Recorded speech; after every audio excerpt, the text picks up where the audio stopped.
Ang lakas ay may iba't ibang anyo, ngunit matagal nang ipinagdiwang ng lipunan ang pinakamaingay, pinakakitang uri.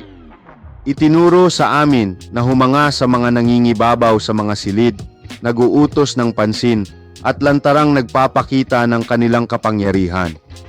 Ang alpha male archetype, bold, assertive at palaging namumuno ay naging default na imahe namin ng lakas ng lalaki.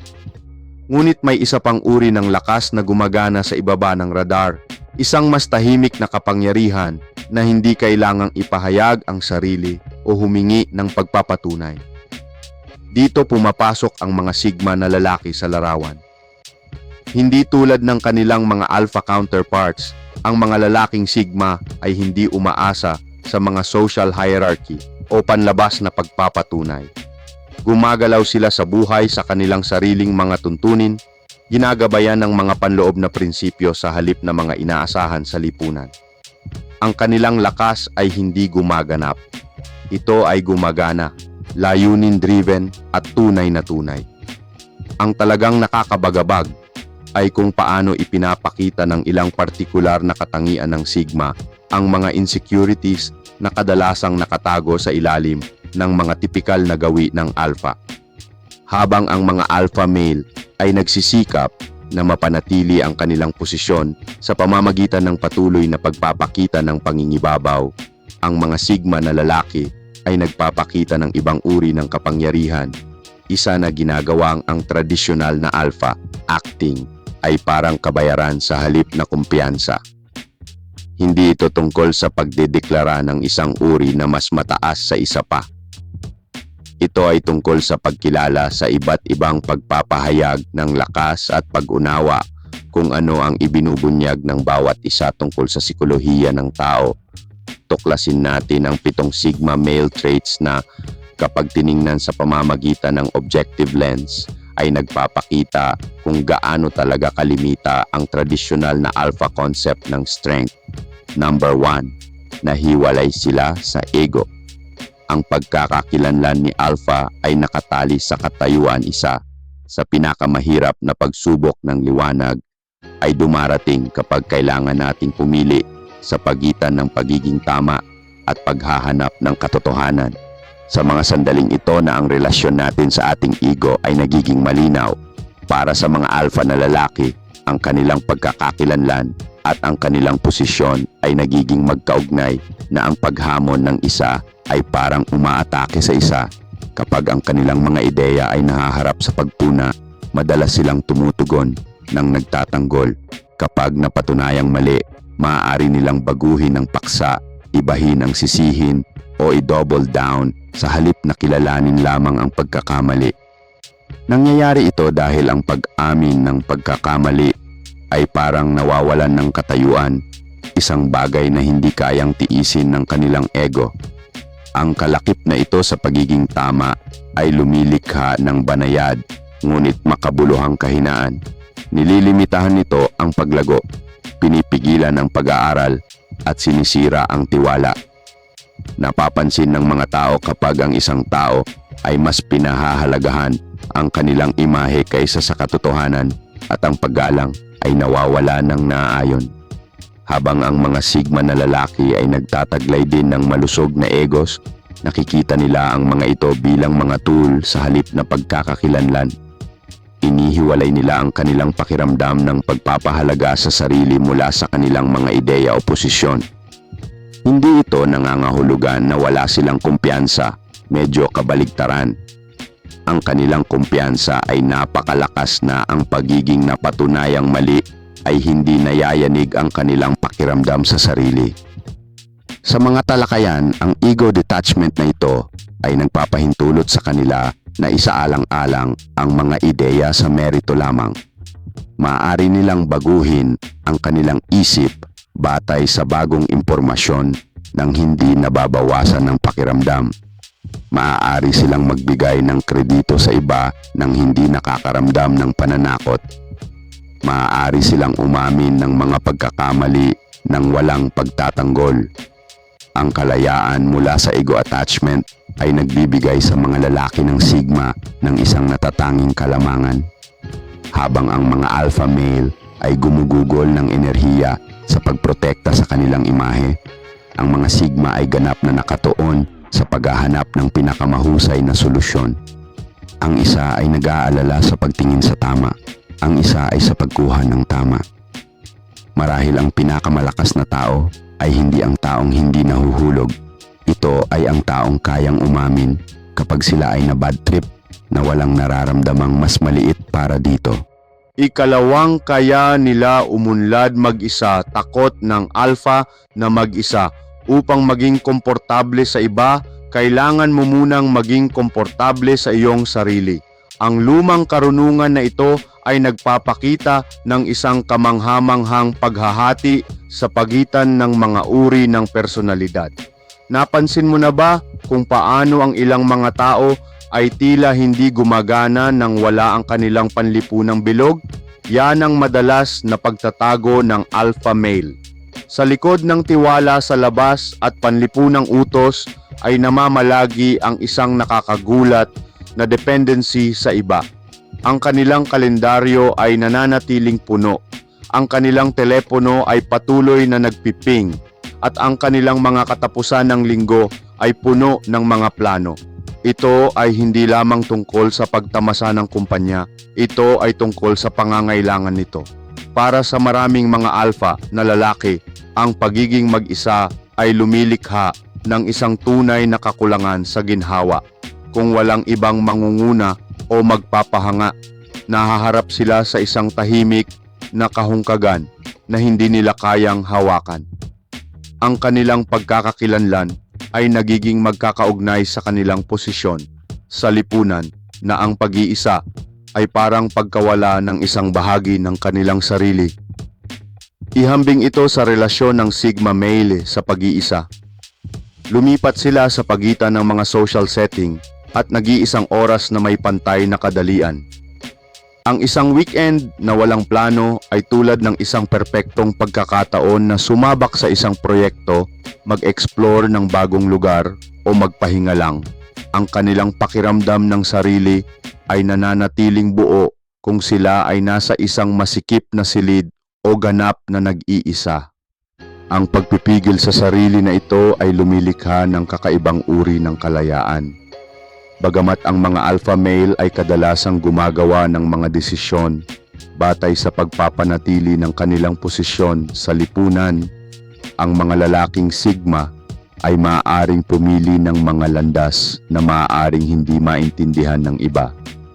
Maaari silang lumayo sa mga nakakalason na sitwasyon, tanggihan ang mga imbitasyon ng walang pagkabalisa o maglaan ng oras para sa kanilang sarili nang walang paliwanag. Ang kakayahang maging ganap na makasarili ay hindi tungkol sa pagiging antisosyal. Ito ay tungkol sa pagkakaroon ng mga panloob na mapagkukunan upang makahanap ng katuparan anuman ang panlabas na mga pangyayari. At sa pagsasarili na iyon ay namamalagi ang isang lakas na hindi maibibigay ng anumang katayuan sa lipunan. Bilang 3, nangunguna sila sa pamamagitan ng halimbawa. Sa lakas ng pangunguna ni Alpha, ang pamumuno ay nagpapakita ng sarili sa hindi mabilang na maliliit na sandali. Kung paano ginagabayan ng isang tao ang isang team na iimpluwensyahan ang mga desisyon o pinangangasiwaan ang mga hindi pagkakasundo ay nagpapakita ng kanilang tunay na diskarte sa pamumuno sa iba. Karaniwang tinatanggap ng mga alpha male ang command at control leadership. Nagbibigay sila ng direktang mga order. Gumagawa sila ng mga desisyon ng isang pakpak. Inaasahan nila ang agarang pagsunod.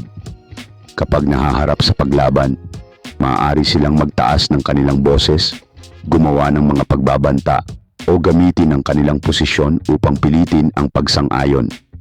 Ang kanilang pilosopiya sa pamumuno ay nakasentro sa isang simpleng paniniwala. Ang mamuno ay ang namamahala. Ang malakas na diskarte na ito ay gumagawa ng mga panandaliang resulta, ngunit lumilikha ng mga pangmatagalang problema. Sinusunod ng mga tao ang mga utos, ngunit walang tunay na pagbili. Sumusunod sila upang maiwasan ang salungatan sa halip na dahil naniniwala sila sa direksyon. Sa sandaling lumipat ang atensyon ng alpha sa ibang lugar, madalas na nawawala ang pagsisikap. Habang ang mga lalaki ng sigma ay nagtataglay ng parehong potensyal para sa pagiging mapamilit gaya ng mga alpha, ginagamit nila ito ng iba. Hindi sila humihingi ng respeto. Nakikita nila ito sa pamamagitan ng pare-parehong pagkilos. Sa halip na sabihin sa iba kung ano ang gagawin, ipinapakita nila kung ano ang posible sa pamamagitan ng kanilang sariling pag-uugali. Ang kanilang mga salita at kilos ay ganap na nagkakatugma, na lumilikha ng isang natural na kredibilidad na hindi maibibigay ng walang titulo. Ang pamumuno sa pamamagitan ng halimbawa ay bumubuo ng mas malalim na pangako. Sumusunod ang mga tao hindi dahil kailangan nila kundi dahil gusto nila. Nakikita nila mismo ang mga resulta at natural na gustong tularan ang diskarte. Lumilikha ito ng momentum na nagpapatuloy kahit na wala ang sigma. Ang kaibahan ay higit na nakikita kapag ang mga bagay ay nagiging mahirap. Kapag lumitaw ang mga problema, ang mga alpha na lalaki ay kadalasang nagdaragdag ng presyon at mga pangangailangan. Ang mga lalaking sigma ay nag-roll up lang ng kanilang mga manggas at ginagawa ang gawaing kailangang gawin. Sinusubukan ng isa na itulak ang iba ng mas mahirap. Ang iba ay nagpapakita sa iba kung paano. Ang pinakamakapangyarihang impluwensya ay hindi nagmumula sa awtoridad o kontrol. Nagmumula ito sa pagiging taong natural na gustong sundin ng iba. 4. Hindi sila umaasa sa validation. Gawin ng mga alpha male. Bigyang pansin kung ano ang reaksyon ng mga tao kapag gumawa sila ng isang bagay na mabuti. Ang ilan ay tahimik na lumipat sa susunod na gawain. Kailangan ng iba na mapansin ng lahat ang kanilang nagawa. Ang mga alpha male ay matatag na nahulog sa pangalawang kategorya. Sa likod ng kanilang tiwala na panlabas ay namamalagi ang patuloy na pagkagutom para sa pag-apruba. Panoorin sila pagkatapos nilang magbahagi ng ideya o kumpletuhin ang isang proyekto. Iniskan ng kanilang mga mata ang silid na naghahanap ng mga tango, papuri o senyales ng pag-apruba. Kung wala ang pagpapatunay na ito, ang kanilang kumpiyansa ay madalas na gumuho. Ang pangangailangang ito para sa panlabas na pag-apruba ay lumilikha ng isang nakatagong kahinaan. Ang mga alpha male ay nagtatapos sa paggawa ng mga desisyon batay hindi sa kung ano ang tunay nilang gusto, ngunit sa kung ano ang makakakuha sa kanila ng pinakamaraming papuri. Ang kanilang mga pagpipilian, mula sa mga damit na kanilang isinusuot hanggang sa mga karera na kanilang hinahangad, ay nahuhubog sa kung ano ang iisipin ng iba. Iba ang pag-andar ng mga lalaki ng sigma, hindi dahil mas magaling sila, ngunit dahil nagmumula sa loob ang kanilang pakiramdam ng kahalagahan. Sinusukat nila ang tagumpay sa pamamagitan ng kanilang sariling mga pamantayan sa halip na maghintay para sa iba na kumpirmahin ito. Kapag gumawa sila ng mabuti, alam nila na ito ay mabuti, kahit sino pa ang nakakapansin o hindi. Ang self-validation na ito ay nagbibigay sa mga lalaki ng sigma ng isang uri ng kalayaan na bihirang maranasan ng mga alpha. Maaari nilang sundin ang kanilang sariling mga interes kahit na hindi sikat. Maaari silang gumawa ng mga desisyon na maaaring pagdudahan ng iba. Maaari silang lumayo sa mga sitwasyong hindi nagsisilbi sa kanila kahit na ang pananatili ay makakakuha sila ng mga puntos. Ang kaibahan ay nagiging pinakamalinaw sa panahon ng mga hindi pagkakasundo. Kapag nahaharap sa pagpuna, ang alpha ay nag-aagawan upang mabawi ang pag-apruba. Isinasaalang-alang ng sigma ang feedback. Tinatanggap kung ano ang kapaki-pakinabang at itinatapon ng iba. Lahat ng walang emosyonal na kaguluhan na nagmumula sa pagyanig ng iyong pagpapahalaga sa sarili. Ang tunay na pagtitiwala ay hindi malakas. Ito ay ang tahimik na katiyakan na nagmumula sa pag-alam sa iyong halaga ay hindi nakadepende sa opinyon ng iba. Number 5, may emotional control sila. Ang alphas rely on aggression pressure test ay nagpapakita ng ating tunay na emosyonal na makeup. Kapag ang mga plano ay nasira, kapag ang mga hamon ay lumitaw, kapag ang isang tao ay tumulak sa aming mga pindutan, iyon ay kapag ang aming tunay na kapasidad para sa kontrol ay makikita. Karaniwang tumutugon ang mga alpha male sa pressure na may mga pagpapakita ng pangingibabaw, lalong lumalakas ang boses nila. Mas nagiging mapuwersa ang mga kilos nila, nagiging agresibo ang kanilang wika. Ang reaksyong ito ay nagmumula sa isang simpleng paniniwala. Ang ibig sabihin ng lakas ay pagpapakita ng kapangyarihan kapag hinamon. Ngunit mayroong isang pangunahing kahinaan sa pamamaraang ito. Ang tunay na emosyonal na kontrol ay hindi tungkol sa pagpapahayag ng galit. Ito ay tungkol sa pagpili ng iyong tugon anuman ang provokasyon. Kapag ang isang alpha ay nagtaas ng kanyang boses o hinahampas ang mesa, hindi siya nagpapakita ng lakas. Inihayag niya na ang kanyang mga emosyon ang nagdidikta sa kanyang pag-uugali. Ang mga lalaki ng Sigma ay nagpapatakbo na may ibang uri ng emosyonal na pagproseso.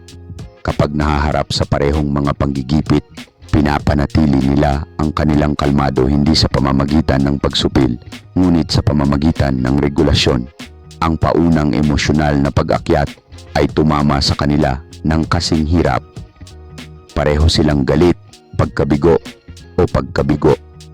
Ang pagkakaiba ay nasa kung ano ang susunod na mangyayari. Ipinaliwanag ni Dr. Daniel Goleman, dalubhasa sa emosyonal na katalinuhan, na ang emosyonal na kasanayan ay kinabibilangan ng kakayahang kilalanin at pamahalaan ang mga emosyon sa ating sarili at sa iba.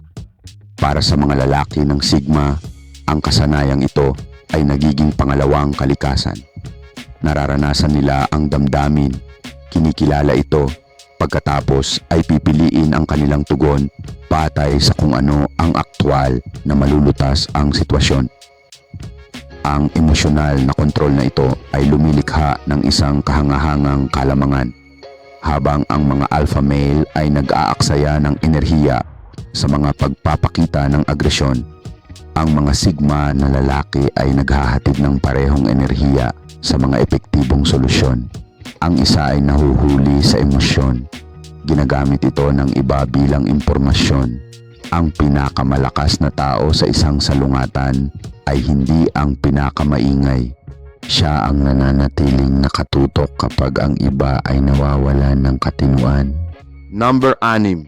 Hindi nila kailangang mangibabaw para igalang. Ang paggalang ay may iba't ibang anyo. Ang ilang mga tao ay naguutos nito sa pamamagitan ng kapangyarihan at pananakot. Ang iba ay natural na kumikita nito sa pamamagitan ng kanilang mga aksyon at karakter. Karaniwang sinusunod ng mga alpha male ang unang landas. Sa mga pagpupulong, pinag-uusapan nila ang iba. Sa mga grupo, ipinoposisyon nila ang kanilang sarili bilang tagapasya. Sa mga pag-uusap, itinuturo nila ang mga paksa patungo sa mga lugar kung saan maaari nilang ipakita ang kadalubhasaan. Ang mga pag-uugaling ito ay nagmumula sa isang paniniwala na ang paggalang ay dapat inangkin sa pamamagitan ng pangingibabaw. Mayroong isang kawili-wiling gastos sa diskarting ito. Kapag ang isang tao ay patuloy na gumagawa upang magtatag ng pangingibabaw, napapansin ng mga tao ang pagsisikap. Maaari silang sumunod, ngunit madalas na may reserbasyon sa halip na tunay na paggalang. Ang pagsunod na natatanggap ng isang alpha ay maaaring mukhang paggalang sa ibabaw, ngunit ito ay kulang sa lalim ng tunay na paghanga. Ang mga lalaki ng Sigma ay gumagamit ng isang panimula na naiibang diskarte. Hindi sila pumapasok sa mga silid na naghahanap upang magtatag ng posisyon o kontrol. Sa halip, nakatuon sila sa sangkap, nag-aambag ng mahahalagang ideya, nagpapakita ng kakayahan sa pamamagitan ng mga aksyon at pagtrato sa iba ng may tunay na pagsasaalang-alang. Ang kapansin-pansin ay kung paano madalas na nagdudulot ng mas malalim na paggalang ang low-key approach na ito. Natural na bumaling ang mga tao sa mga sigma para sa kanilang pananaw, hindi dahil humingi sila ng atensyon, ngunit dahil napatunayan na nila ang kanilang halaga. Ang kanilang mga opinyon ay may bigat dahil sila ay maingat na iniaalok, hindi sa pilitan na ipinataw. Ang kaibahan ay nagiging malinaw sa panahon ng mga hamon ng grupo. Kapag lumitaw ang mga problema, ang mga alpha male ay madalas na nagdodoble sa pagigiit ng kontrol, kung minsan ay lumilikha ng karagdagang tensyon. Sa halip, nakatuon ang mga lalaki ng sigma sa paghahanap ng mga solusyon na natural na iginuhit ang iba patungo sa kanilang kalmadong kakayahan. Ang tunay na paggalang ay hindi nakukuha sa pamamagitan ng dominasyon.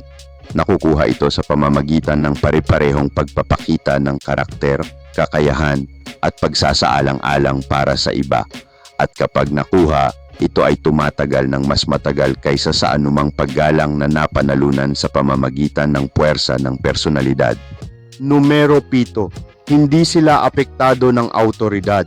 Ang mga alpha ay alipin ng kapangyarihan. Nagising sa anumang pagpupulong na may isang makapangyarihang tao na naroroon, agad na lumipat ang alpha male sa performance mode. Lumalakas ang boses niya. Nagbabago ang kanyang postura. Nagsisimula siyang ihulog ang mga tagumpay sa pag-uusap. Bakit? Dahil ang katayuan ay mahalaga sa kanya higit sa halos anumang bagay. Automatikong nangyayari ang reaksyong ito at patuloy na iniskan ng utak ni Alpha ang silid. Nagtatanong, saan ako magra-rank dito? Sino ang nasa itaas ko? Sino ang nasa ibaba ko? Nakakapagod ang status awareness na ito. At ironically, ito ay nagpapakita ng isang pangunahing kahinaan sa Alpha Diskarte. Magkaiba ang pagpapatakbo ng mga lalaki ng Sigma, hindi dahil sinusubukan nilang magbigay ng punto, ngunit dahil ang kanilang panloob na mga kable ay hindi nagre-rehistro ng katayuan sa parehong paraan. Tinatrato nila ang CEO na may parehong tunay na paggalang na ipinapakita nila sa iba. Hindi higit, hindi mas mababa. Kapag ang isang autoridad ay gumawa ng isang kaduda-dudang tawag, panoorin ang kaibahan. Ang alpha ay alinman sa agresibong hamon upang ipakita ang pangingibabaw o masigasig na sumasang-ayon upang makakuha ng pabor. Alinmang paraan, ang kanyang tugon ay kinakalkula sa paligid ng katayuan. Sinusuri lamang ng Sigma ang ideya sa mga merito nito. Hindi alintana kung sino ang nagmungkahi nito. Ang pagkakaibang ito ay nagiging pinakabubunyag sa mga sitwasyong may mataas na presyon. Kapag ang isang mahalagang kliyente o senior executive ay pumasok sa larawan, ang pag-uugali ng alpha ay kapansin-pansing nagbabago. Nagiging sobra siyang matulungin o hindi kinakailangang confrontational. Parehong mga reaksyon na hinihimok ng pagkabalisa sa katayuan.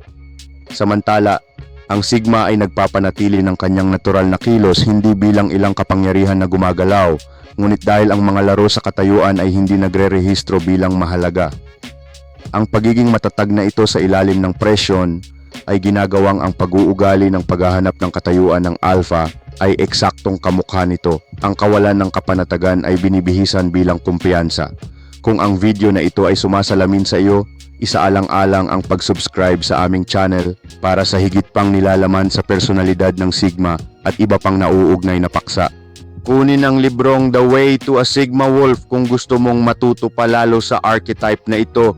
Hindi ito para sa lahat. Ito ay para sa mga lalaking handang tahakin ang sariling daan. Kung isa ka sa kanila, i-download ang ebook sa description or type the word sa comment section Sigma. Ngayon para isend ko sa iyo ang ebook. Become the Sigma Wolf. Walk your own path. Huwag kalimutang pindutin ang like button at ipaalam sa akin ang iyong mga saloobin sa mga komento sa ibaba. Salamat sa panonood at gaya ng dati, manatiling matatag at patuloy na umuunlad.